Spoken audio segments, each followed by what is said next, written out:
C'est la plus ancienne bâtisse du port de Montréal, la raffinerie de sucre Lantic.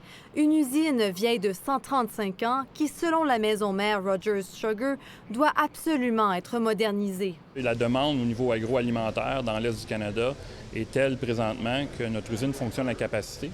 Et donc, si on veut être capable de fournir la chaîne alimentaire, on doit augmenter la capacité de l'usine de Montréal.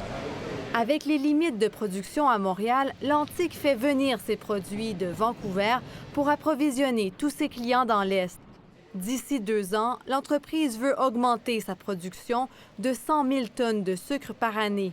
Mais son projet d'agrandissement coûte plus cher que prévu, 200 millions de dollars. Québec lui vient en aide avec un prêt de 65 millions. Le package global était assez attirant pour l'entreprise parce qu'évidemment, il y aurait eu d'autres alternatives peut-être pour la société à l'extérieur du Québec.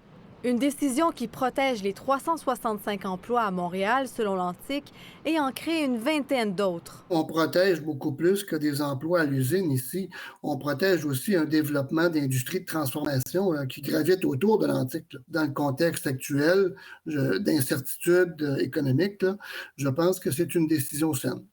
L'augmentation de la production de sucre sera principalement destinée aux besoins d'exportation. C'est pas tellement la demande où les gens qui mangent plus de sucre au Canada.